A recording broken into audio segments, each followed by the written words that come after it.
So when I came to ISI, we had almost no relationship with the university. Not for teaching or anything. We had no students there from the university doing their thesis there. I saw students who were doing thesis at UCLA, but not at USC. So I got together with Professor George Becky. He was very sympathetic to this cause and felt there was an opportunity for doing this.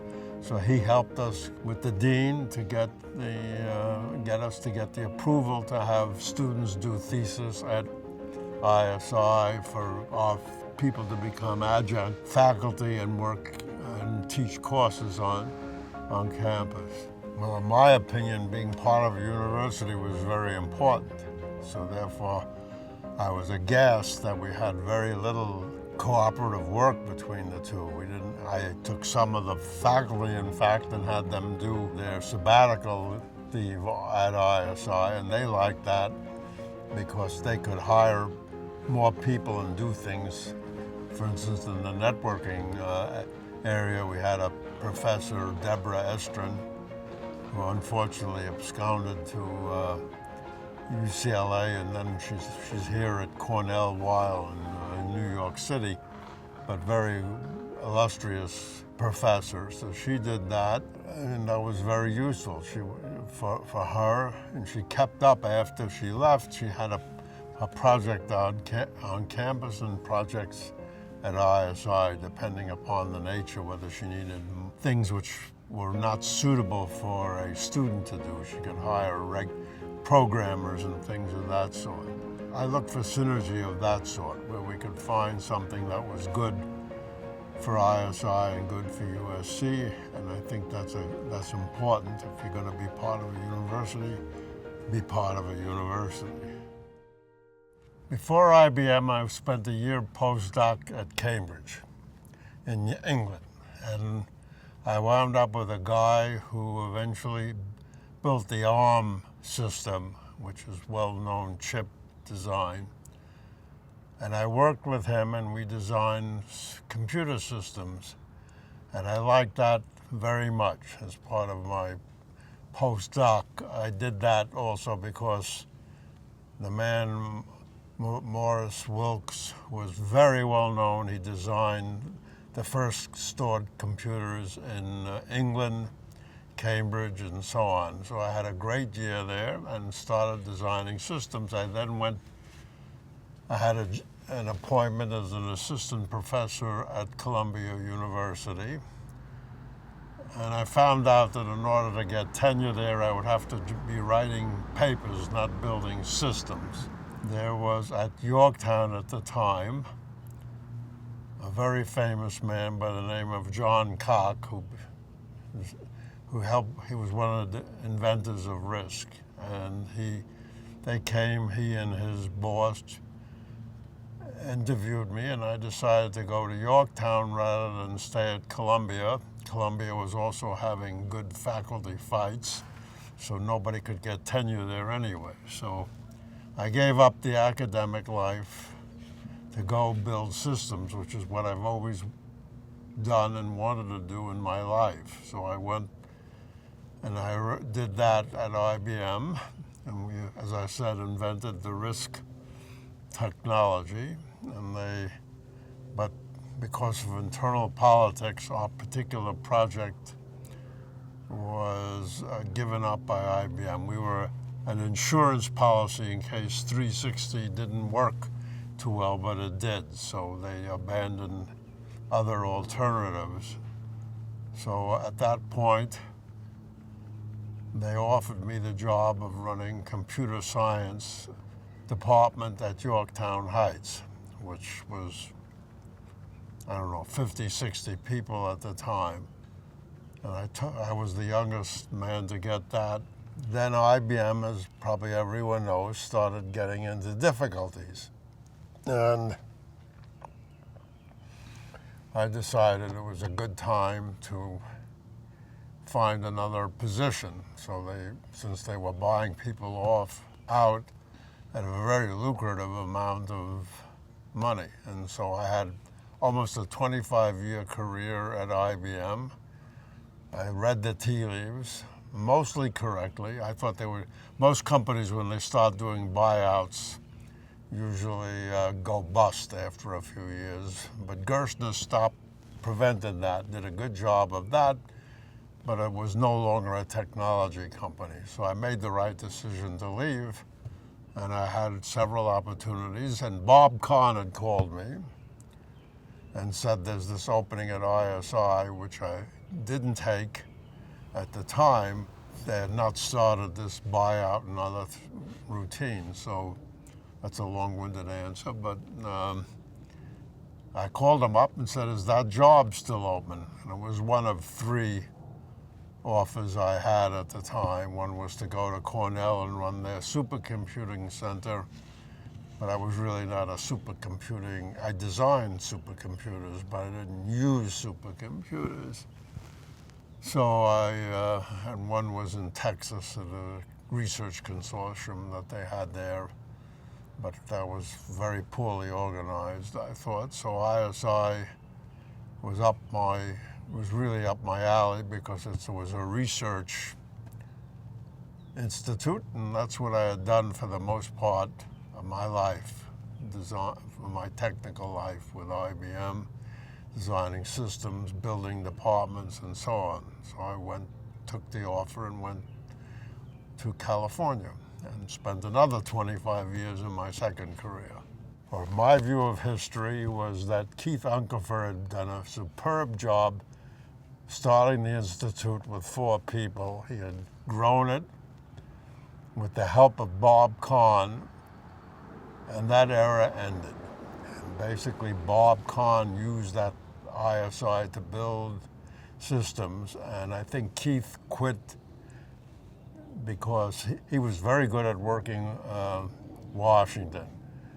But my view of history, coming up with new research projects was not his game. It was my game. I had done that consistently throughout my life. I like new things all the time. That's what perks my interest. So we had to actually recast the institute quite a bit because there were people who were very good scientists, but they couldn't sell a proposal worth a damn.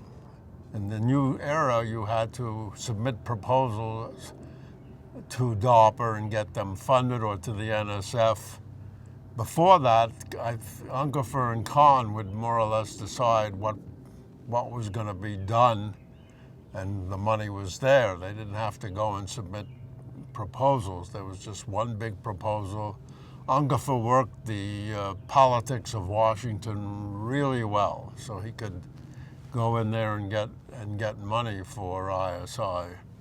I had a different problem. I had to get people who were good at writing proposals and then selling them and then delivering the goods in a relatively short time. But the era of funding of big systems projects ended.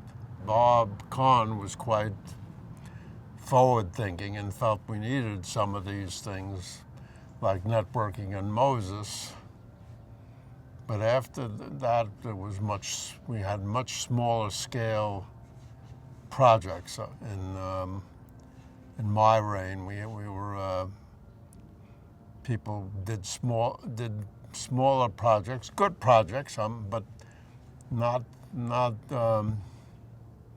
So I had a lot of fun.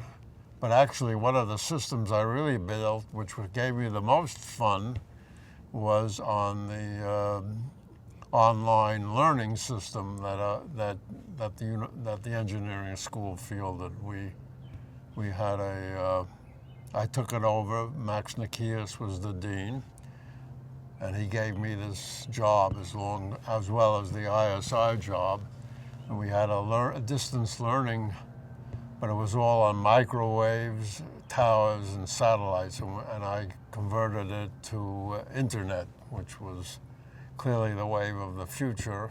We built a very successful online courses for engineering master's degrees, and we were rated #1 in that endeavor for years. And you had to make a judgment call whether these people were going to be able to do this or not. And most of them had no prior experience because they'd been PhD students.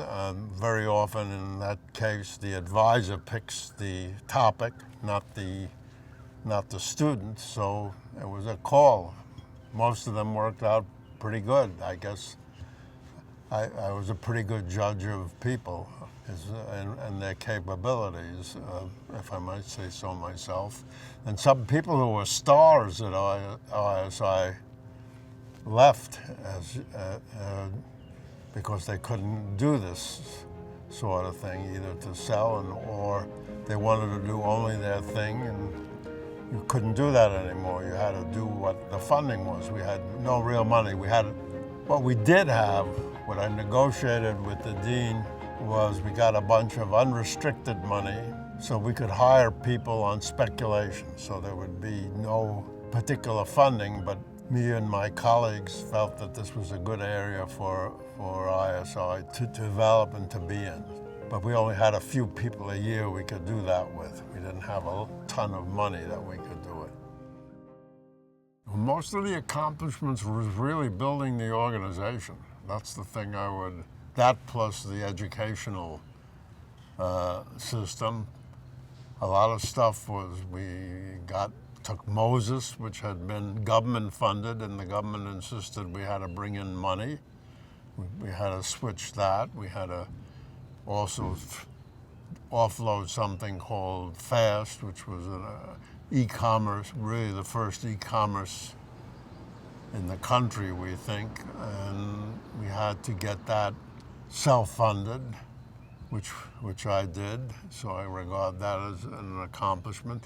We built the artificial intelligence. When I got there, it was a subgroup under Bob Balzer, and we split that out and got people to build that up and do things. So a lot of my accomplishments, basically what I would do was build people and find new areas to work in. And then get people to work on them. So I didn't really work on anything. That's what it comes down to. It's mostly management sorts of things you would say. Find good people, find good ideas, and find money. That was that's what I had to do, basically. Finding money sometimes the things changed. I mean, I had 2 projects which to this day have not been funded, which I tried to get funded and was unsuccessful. One, I fought to take the education we had done with the School of Engineering, and I knew there was a lot to be done in educational technology, and we had just skinned the surface of that. I could not sell that, basically, and so I think we have a false rap. I mean, right now, people are saying that you can't learn remotely. The experience of the last few years, I think the real thing is with present-day technology, we cannot successfully work remotely. But I do think basically no one has invested in educational technology. This is like a lot of other things. Unless the government steps up to the bar, and pays for it, industry will not do it. Education is an area where it's hard to make a buck. As you can probably, McGraw-Hill and all these other companies don't do too well, basically, on the textbook guys. So it's hard to see how this will get self-funded within industry. It needs government priming, and I was not able to sell that. I know, based on my IBM experience, because we developed some systems which were foolproof. No one could get into them because we had telephone. We did the first software PBX in the world, and we had to build very hard software that was couldn't be cracked. And I know how to build systems for infrastructure projects. So I wanted to do this with the electrical utilities, where we could harden the plants, their software. Their software is completely vulnerable. I mean, I don't know if the Chinese or Russians want to do this, or maybe the Iranians, but they could take down our power system in 1 hour. And if you destroy a generator, you cannot buy it in Home Depot. So it's a big thing, but I never could get the funding for that.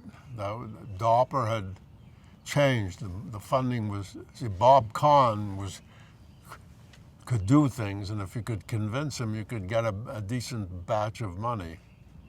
Now it's all split, where a guy comes in and he splits it up in small projects, so it's hard to get a large project funded. So that's my frustration. I don't know, that's not a positive story, but it still needs to be done, both of these things. But I don't know if I mean, I went with the electric utility things to the Department of Energy, and they said, yeah, everything I'm saying is true, but they only fund things that can come to fruition within a year.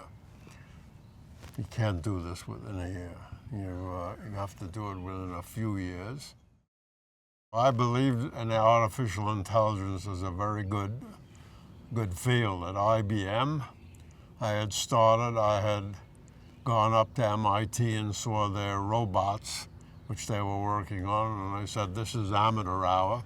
We at IBM can build a real good robot, because we know how to do good engineering, not what the academics could do. And so we produced robots which were used extensively in IBM manufacturing. So I had a little bit of that background. I had an interchange every year with MIT IBM meeting, in which we talked about new ideas and things we should do, some jointly, some not. We funded MIT.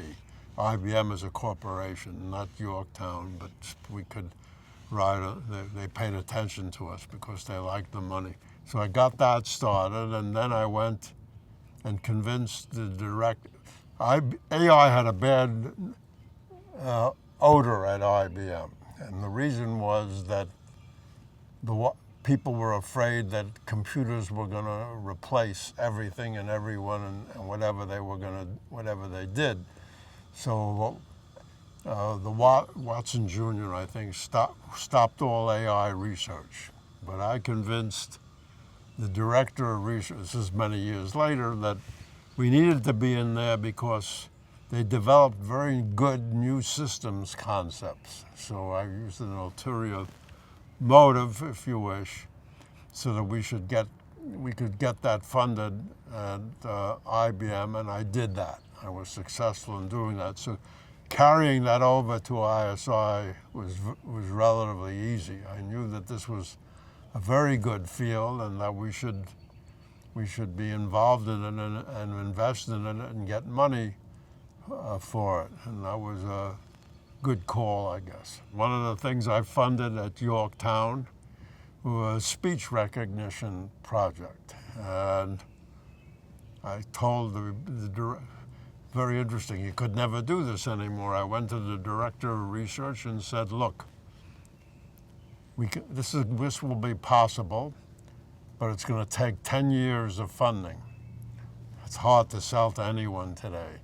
And moreover, I want to emulate the future, so I got him to put up the money for the biggest, the fastest computer that IBM made at the time. It was the biggest, it was a big monster of a machine. It was a big mainframe, top of the line. And I got 10 people funded to do that. And we developed our algorithms, and a lot of the work has been used in a lot of that and machine translation, things of that sort. So I felt we started some of that. I could not sell some of it to DARPA at that time. I wanted to continue it. We hired some people who had some capability in that area. I could not get them funded, so they eventually went to Google. So the Google Translate and all that stuff comes from IBM, from ISI Technology, by the way, via a few people they hired from us. But it was frustrating. We could not convince people the funders to do it. The relation between art and technology, I don't think there's that much. When the art becomes too technical, it's usually not too good, in my opinion, or at least not the art that appeals to me.